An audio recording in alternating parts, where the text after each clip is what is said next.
भक्ति का BTech engineering में ऑलरेडी एडमिशन हो चुका है, तो भक्ति हमें थोड़ा सा उसके बारे में बताइए। आपका एडमिशन प्रोसेस और कॉलेज का नाम कैसा है, क्या है? आरामात एकदम कम्फर्टेबल होऊन आपल्या मुलांसोबत शेअर करा. मी सध्या बीटेक बायोटेक्नॉलॉजी साठी ऍडमिशन घेतलंय. Hello dear students, welcome back to our channel Gyan lab once again. So आज हम बात करने वाले हैं भक्ति से, जो कि हमारी वन ऑफ द टॉपर हैं और इनके पास एक बहुत ही इंटरेस्टिंग सी इंफॉर्मेशन है आप लोगों के साथ शेयर करने के लिए. तो चलिए सब लोग मिलकर भक्ति का वेलकम करते हैं. हेलो भक्ति, good evening. Hello ma'am, good evening. Okay, कैसे हो भक्ति आप? मस्त मैम, आप? मैं भी ठीक हूँ. अच्छा, सबसे पहले भक्ति, आपण आपले पर्सेंटेज सांगा आपल्या मुलांना की what is your percentage? My percentage is 94.50%. 94.50%. That is really good percentage. Congratulations Bhakti. Thank you ma'am. Okay, आता दुसरी गोष्ट म्हणजे आपण कुठून आहात? मी लातूर, डिस्ट्रिक्ट लातूर आणि taluka Ausa. Okay, very good, very nice. So जैसे कि हमने अपने बच्चों से प्रॉमिस किया था कि हम अलग अलग स्टूडेंट्स जो अलग अलग स्ट्रीम पर फोकस कर रहे हैं उनके इंटरव्यूज आपके लिए लेकर आएंगे, ताकि ये जो सेशन है पीसीएमबी, पीसीएम, पीसीबी सब स्टूडेंट्स के लिए यूजफुल रहे.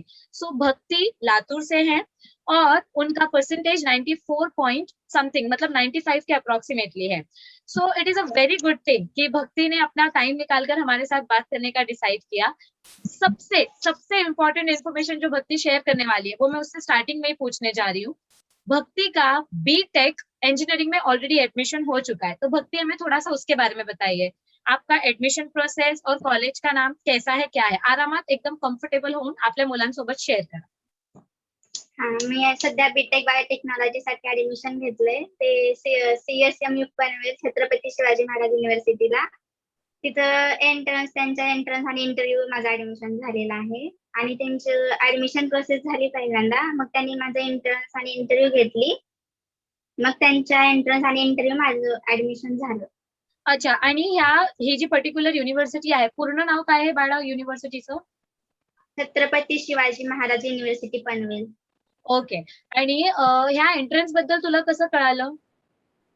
एंट्रन्स बद्दल आम्ही गुगल सर्च करून ते कॉलेज सर्च करून काढले ते कॉलेज आणि त्या कॉलेजच्या काउन्सिलर सोबत आम्ही बोलणं झालं काउन्सिलर सोबत आणि त्या काउन्सिलरनी मग सगळी इन्फॉर्मेशन दिली. मग ऍडमिशन झालं.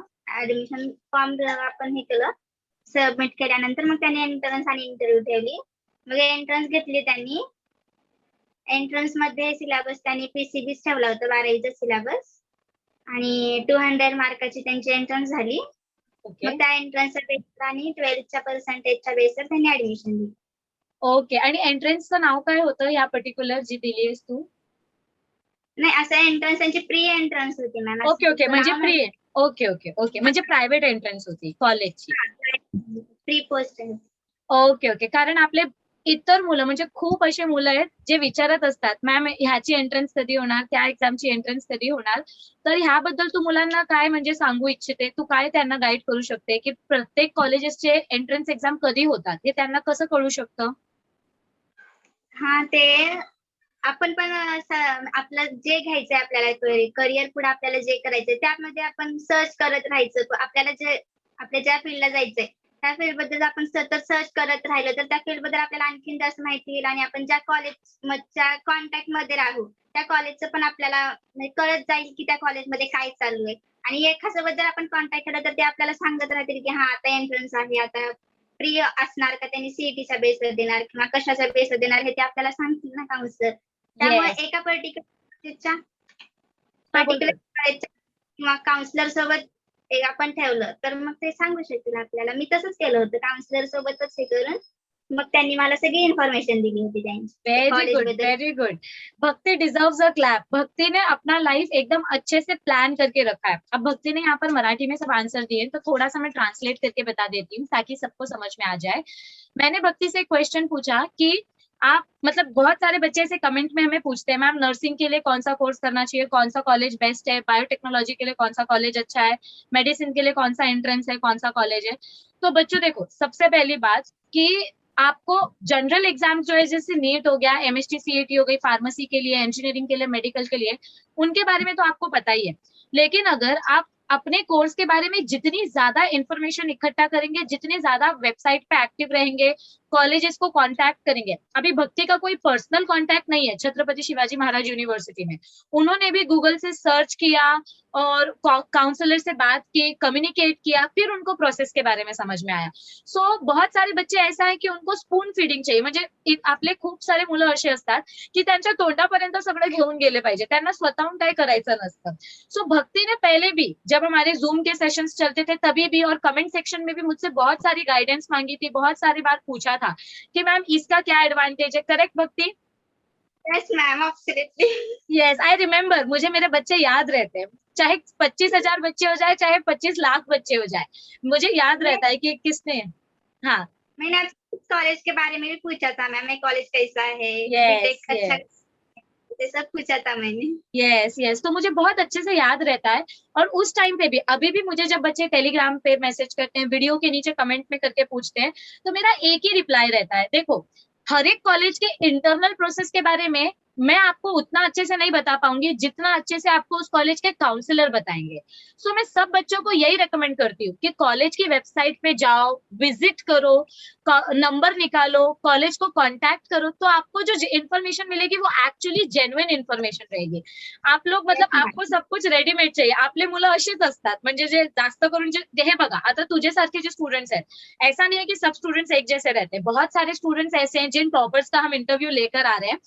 तो एक स्टूडेंट जेई फोकस्ड है, अदनान सैयद, एक स्टूडेंट बीटेक बायोटेक्नोलॉजी में ऑलरेडी इनका एडमिशन हो गया है, प्राची तिवारी जो आएंगी वो यूपीएससी के लिए प्रिपेयर कर रही है।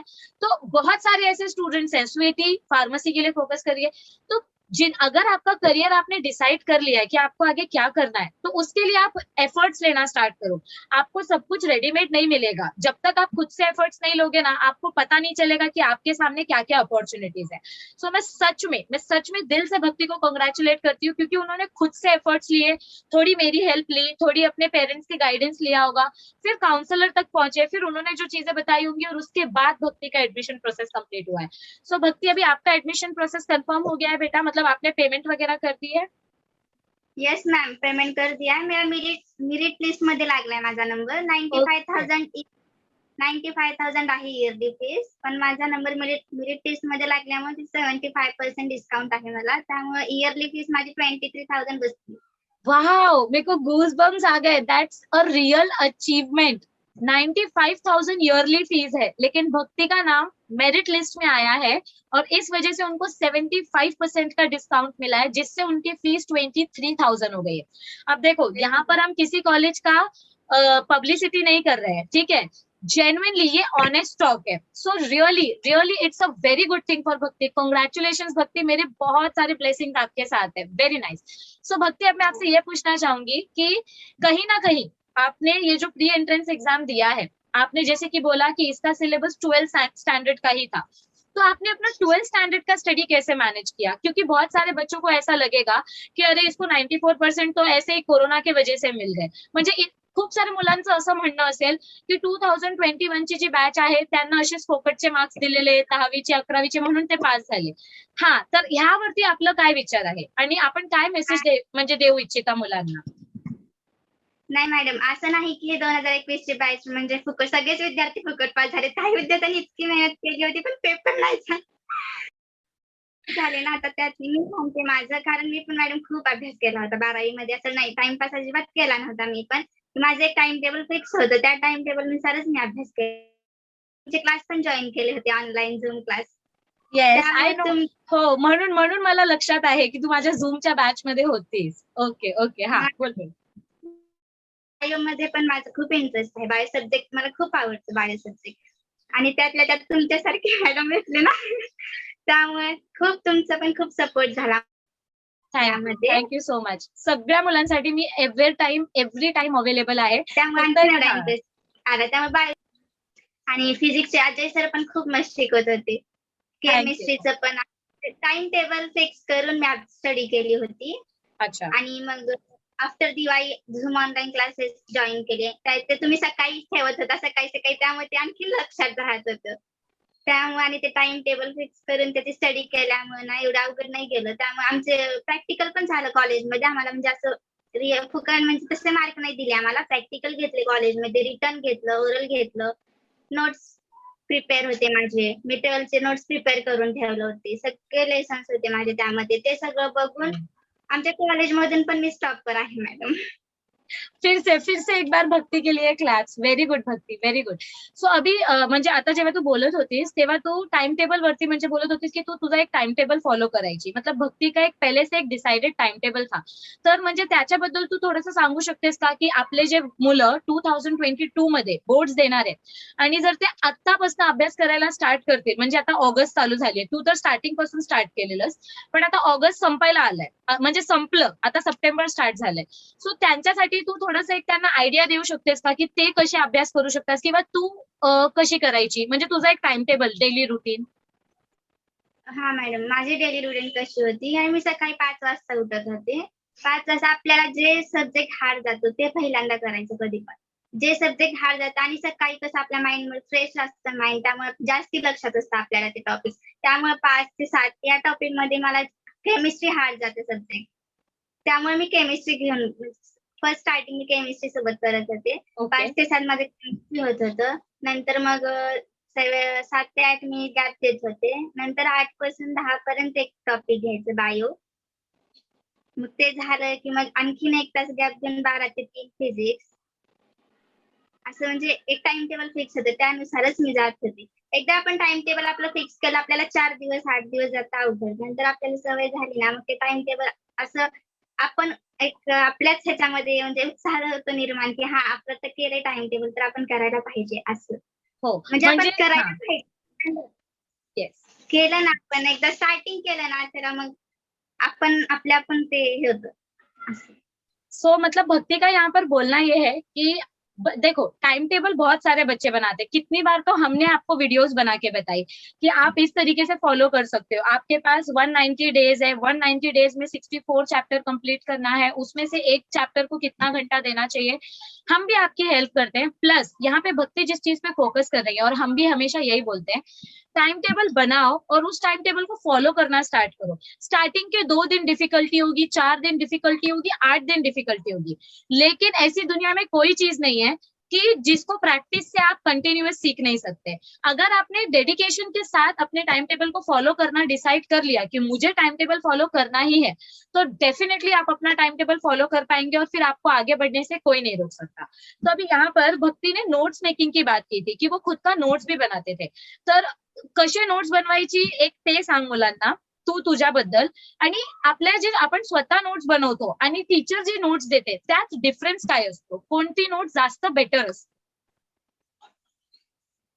मी माझे नोट्स मॅडम का आमचे टीचर्स ऑनलाईन क्लास काही म्हणजे एवढे घेतले नाही. ऑनलाईन म्हणले पण काही एवढे झाले नाही. त्यामुळे फर्स्ट मी बुक रीड करत होते. बुक रीड करून युट्यूबवर त्याचा व्हिडिओ बघत होते. जे जास्ती समजत त्या मॅडमचा व्हिडिओ बघून पुस्तक वाचून मग त्याचे हँड रिटन नोट्स बनवत होते. मग त्या हँड रिटन नोट्स मी पहिला रफ करून घेत होते.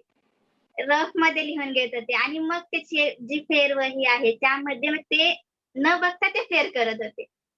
हे तर असं त्याने नोट्स काय करायचे. व्हायचं, हाँ मग त्याने काय व्हायचं, जेव्हा तू 2दा लिहायची, जब आप 2 बार लिखते हो, एक बार आपने रफ नोट्स बनाया खुद का, फिर उसको अच्छे से रीड किया और फिर वापस उसमें कुछ करेक्शन करके आपने फेयर नोट्स बनाया, तो इसका फायदा क्या होता है? मतलब इधर पे बच्चे बोलेंगे 2-2 बार नोट्स क्यों बना रही है, पागल लड़की है, एक बार ही बनाने का.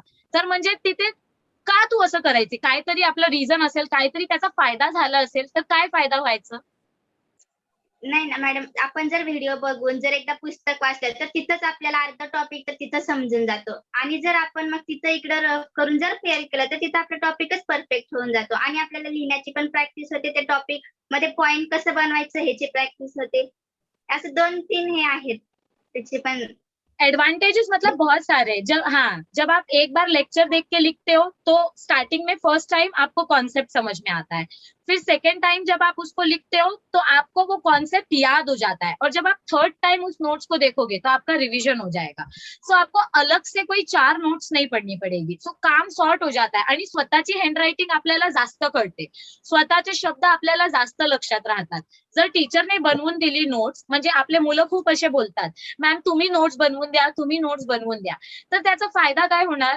त्याचा फायदा हे होईल की तुम्हाला थोड्या टाइमासाठी रेडीमेड नोट्स मिळतील, पण शेवटी जेव्हा एक्झामला रिव्हिजन करायला जाल तेव्हा मग माझेच नोट्स तुम्हाला डिफिकल्ट पडतील, कारण त्याच्यात मी माझे शब्द वापरलेले असणार.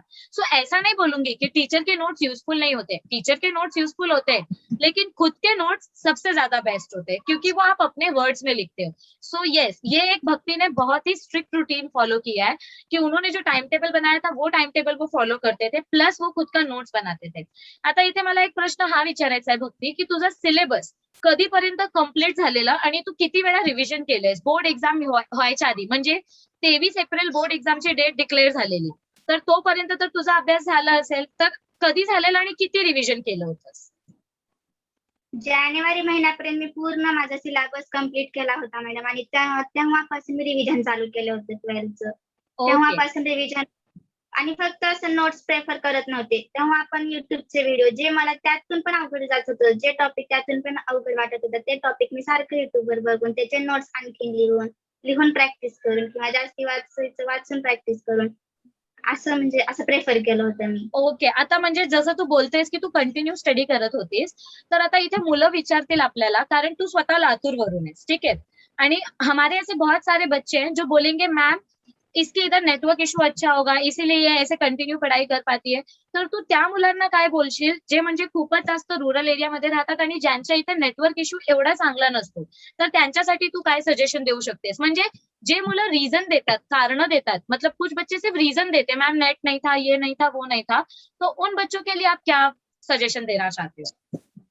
आपण जेव्हा व्हिडिओ बघतो युट्यूबवर, तेव्हा तर आपण नोट्स काढलेले असतो, किंवा आपल्याकडे बुक तर असतंच ना आपल्याकडे. काही नाही, नेट नसलं तरी आपल्याकडे एक बुक असतं. ते बुक आपण किती वाचू शकतो ते आपल्या हातात आहे ना. एक नेटवर्क एक आपल्या हातातलं नाहीये. पण हे पुस्तक वाचणं किंवा नोट्स काढलेले असतात, ते लिहून ते कसं आपण लिहू शकतो, पॉइंट वाईज आपल्याला आन्सर कसं लिहू शकतो आपण पेपरमध्ये, हे तर आपल्या हातातलंच आहे ना. त्यामुळे आणि आपण सारखं ह्याच्यासाठी पुस्तक, और इसके लिए नेट की याच्यासाठी जरूरत भी नहीं पड़ती. येस. असं ओके. करायचं. म्हणजे जेव्हा आपलं नेट संपल त्यावेळेस पुस्तक वाचायचं, किंवा आपण काढलेले नोट्स आहेत ते आपण नोट्स पेपरमध्ये कसं लिहू शकतो, त्याच्यामधलं शॉर्ट आपण कसं करू शकतो, असं स्टडी केलं. ओके. आता ह्याच्यावर मला हा प्रश्न विचारायचा आहे, की म्हणजे तू जास्त फोकस सेल्फ स्टडी वरती देतेस. तर सेल्फ स्टडीचं काय महत्व आहे? कारण मुलं काय करतात, आपले जे जनरल क्राऊड आहे ते काय करतात, ते व्हिडिओ बघतात आणि मग बुक बंद करून ठेवून देतात. लिहून प्रॅक्टिस करत नाही, रिव्हिजन करत नाही, सेल्फ स्टडी करत नाही. म्हणजे जर कोचिंग क्लास लावली असेल तर कोचिंग क्लासला जातात, कॉलेजचे लेक्चर अटेंड करतात आणि झालं अभ्यास. तर असा अभ्यास होऊ शकतो का? म्हणजे जर आपल्याला टॉप करायचं असेल तर फक्त लेक्चर ऐकून जर घरी सेल्फ स्टडी नहीं केलं, मतलब आपने सिर्फ लेक्चर सुना और आपने उसका रिवीजन नहीं किया, सेल्फ स्टडी नहीं किया, तो क्या हम ऐसे अच्छा मार्क्स स्कोर कर सकते हैं? नाही मॅडम, असं होऊ शकत नाही ते. कारण आपण कितीही ट्युशन केलं, कितीही युट्यूबवर व्हिडिओ बघितला आणि आपण तसंच ते ठेवून दिलं. कारण आपलं लक्ष आधीच अर्धवट अर्धच असतं त्याच्यावर, ते बघण्यावर, आणि अर्ध तर आपण इकडे-तिकडेच भटकत असतो. त्यामुळे ते लक्ष नसतं आपलं. आणि जर आपण तेच लक्ष देऊन ऐकलं, नंतर त्याचे नोट्स प्रिपेअर केले, नंतर ते आपण हँड रिटन आपलं फेअर केलं, किंवा रफ करून जर फेअर केलं, तर ते आपल्याला जास्ती लक्षात राहतं ना. मतलब ते सेल्फ असं स्टडी. नाही, हाँ हाँ, बोल बोल. खूप इम्पॉर्टंट आहे. सेल्फ स्टडी शिवाय टॉप करणं हे शक्यच नाहीये. हाँ, क्योंकि म्हणजे हे तर तसंच झालं, ये तो वही बात हो गई कि आपको साइकिल चलाना है, लेकिन आप खुद साइकिल पे नहीं बैठ रहे हो. आप सिर्फ देख रहे हो कि साइकिल मेरा फ्रेंड कैसे चला रहा है और आपको लगता है हाँ हाँ मेरे को भी आ गया सायकल चलाना. हे तर तसंच झालं. मम्मी जेवण बनवते, आपण फक्त बघतोय, मम्मी चपात्या लाटते, मम्मी रोटी बना रही है और हम देख रहे हैं, फिर बाद में हम मम्मी को बोलते हैं हाँ चल इतना इजी है, मेरे को भी आता है. पर जब आप एक्चुअली रोटी बनाने जाते हो तो इंडिया का मैप बनने लग जाता है. सो ये काफी चॅलेंजिंग टास्क होता है. सेल्फ स्टडी करना बहुत इंपॉर्टेंट है. आता सेल्फ स्टडी बद्दल जेव्हा आपण बोलतो, जब हम सेल्फ स्टडी की बात करते हैं, सो एक मेरा इधर पे क्वेश्चन ये है कि बच्चे बोलते हैं मैम मोटिवेशन नहीं आता है, सिर्फ हम लोग को नींद आती है, बोर होता है, तर त्याच्याबद्दल तू काय सांगशील? तू कशी स्वतः सेल्फ मोटिवेटेड राहायची किंवा तुला कोण मोटिवेट करायचं? मला मोटिवेट करायचं की कोणी नाही. म्हणजे माझे पॅरेंट्सच मला मोटिवेट करत होते, की म्हणजे आमचे पॅरेंट्स जसे 12वी आहे, अभ्यास कर, 12वी आहे, महत्वाचा वर्ष आहे, असंच बोलत होते. पण मला जास्ती असं बोलायची गरजच नव्हती, कारण मी सेल्फ मोटिवेट होत होते. कारण जेव्हा मला असं वाटत होतं, तेव्हा पॅरेंट्सचा चेहरा किंवा असं, म्हणजे असं सहज मोटिवेट करायची अजिबात गरज नव्हती. मी सेल्फ मोटिवेट होऊनच अभ्यास करत होते. आणि आणि म्हणायचं हा हा बोल बोल.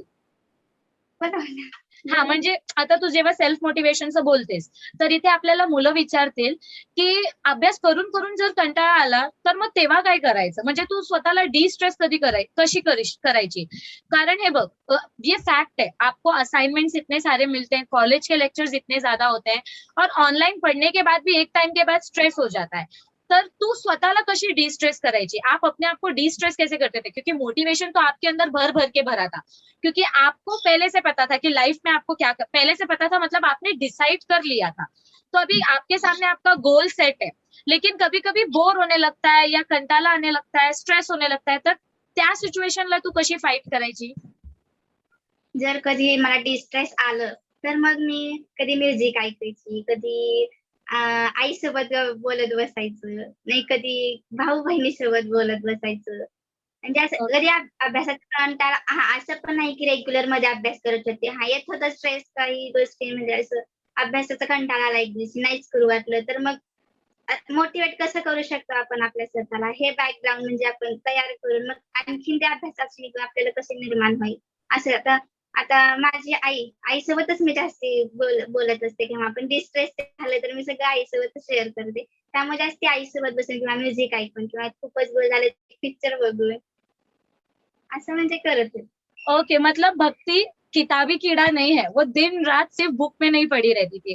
Time to time entertainment, time to time relax करना, टाइम टू टाइम मम्मी के साथ गॉसिप करना, सब कुछ मतलब बैलेंस बना के रखना. पढ़ाई और आपके एंटरटेनमेंट के बीच में बैलेंस बना के रखना बहुत जरूरी है. आप किसी भी चीज को लेकर अगर खुद को स्ट्रेस करोगे तो वो बहुत ज्यादा खराब चीज होती है. ये बात कर रहे थे कि पढ़ाई और एंटरटेनमेंट के बीच में बैलेंस बना के रखना बहुत जरूरी है. तो अभी आप, ऐसा नहीं है कि हमेशा 24 घंटे आप बुक के अंदर ही रहोगे तो आपको अच्छे मार्क्स आएंगे. लाइफ में बीच बीच में रिलैक्स होना, एंटरटेनमेंट करना भी जरूरी होता है. तो अभी मुझे आपसे ये पूछना है कि ये जो आपका 2021 का जर्नी था, काफी लंबा जर्नी था, मतलब 1.5 साल, 1-1.5 साल तक आपका ये पूरा कॉलेज ईयर्स चल रहा था. तो इस 1-1.5 साल के पीरियड में आपके फ्रेंड्स का क्या रोल था आपकी लाइफ में, मतलब उन्होंने आपके लाइफ में क्या रोल प्ले किया है.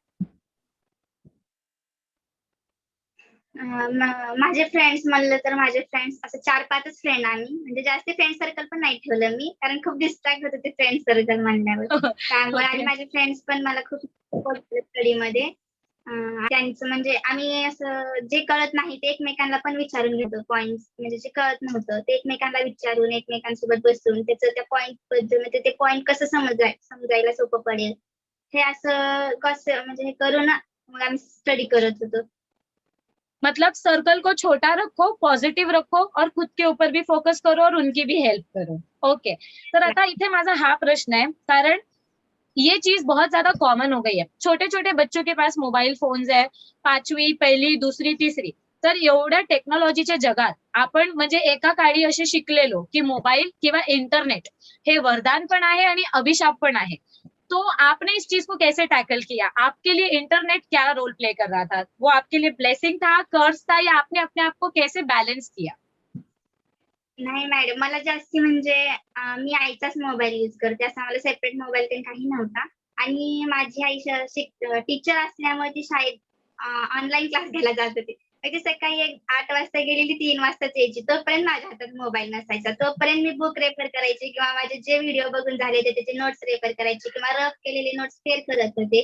3 वाजेपर्यंत. मग एकदा आई आली मग जेव्हा माझ्याकडे येत नेट त्यावेळेस मग मी YouTubeवरचे व्हिडिओ बघून त्यांना मग तेव्हाच करायची युट्यूबवरचे व्हिडिओ येते तेव्हा बघायची आई आल्यावर. तोपर्यंत मी सेल्फ स्टडीज करत होते. बुक रेफर करून किंवा नोट्स वाचून किंवा इंटरनेट माझ्यावर म्हणजे एवढाही उपयोग नाही झाला माझा इंटरनेट माझ्या 12th मध्ये. मी सेल्फ स्टडीवरच जास्त भर दिला होता. ओके, म्हणजे स्वतःला फोकस ठेवलंस, डिस्ट्रैक्ट होऊ दिलं नाहीस. क्योंकि बहुत सारे बच्चे, देखो आप लोगों का सबसे बड़ा नेगेटिव पॉइंट यही है कि आप लोग सोशल नेटवर्किंग साइट पे बहुत ज्यादा डिस्ट्रैक्ट हो जाते हो.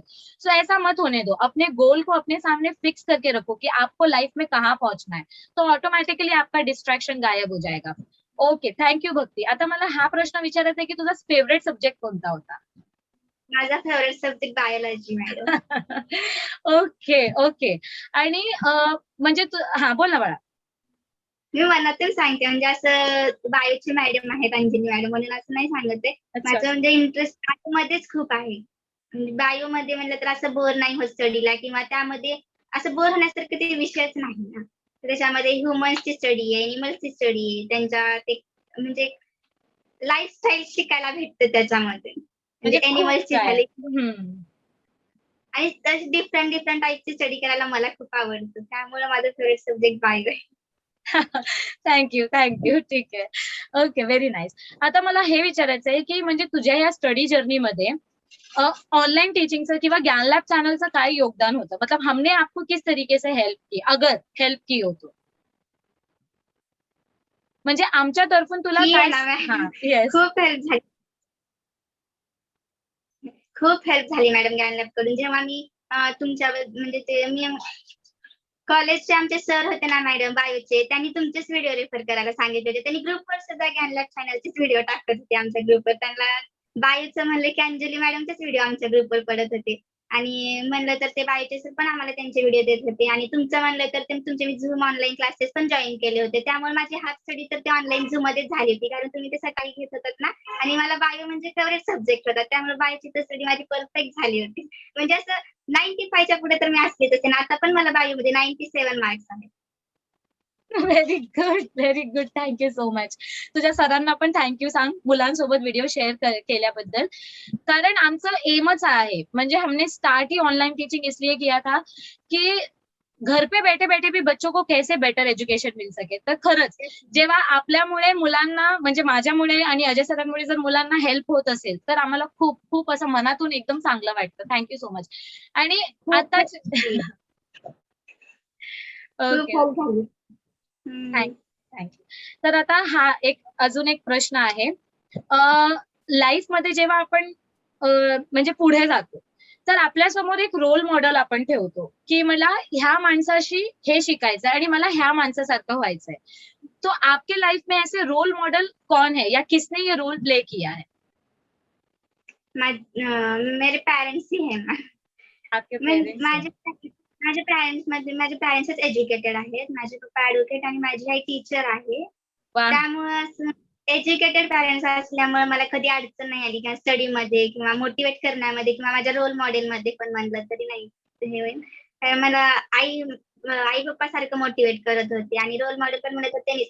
म्हणजे माझी आई पण सारखं सर्च करत असल्यामुळे तिनं पण मला टीचिंग फील्डमध्ये असल्यामुळे तिनं पण मला सारखं सांगत होती, "हे केलं तर पुढे असं होते. बी-फार्मा केलं तर पुढे आपण मेडिकलमध्ये जाऊ शकतो. बी-टेक केलं तर आपण रिसर्चमध्ये जाऊ शकतो. तुझं म्हणजे मला असं पण त्यांनी नाही केलं, की तू हेच घ्यायला पाहिजे किंवा तेच घ्या. तुझं फोकस कोणत्या सब्जेक्टवर आहे ते बघ.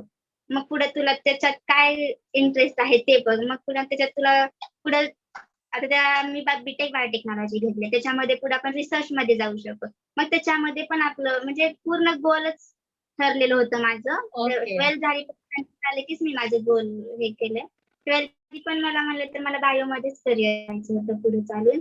त्यामुळे मी माझं एम ठरवूनच ठेवलं होतं. त्यानुसारच मग आणि माझे रोल मॉडेल म्हणले तर माझे पॅरेंट्स आहेत. म्हणजे एकदम क्लॅरिटी, पिक्चर आपके सामने एकदम क्लिअर आहे. No confusion. जे डिसाईड केलंय त्याच्यासाठी मेहनत करा. कारण म्हणजे खूप सारे मुलं अशी असतात जे असं म्हणतात, की आमचे पेरेंट्स शिकलेले नाहीयेत किंवा आमच्या बॅकग्राऊंडमध्ये जास्त एज्युकेशनल कोण नाहीये गाईड करायला.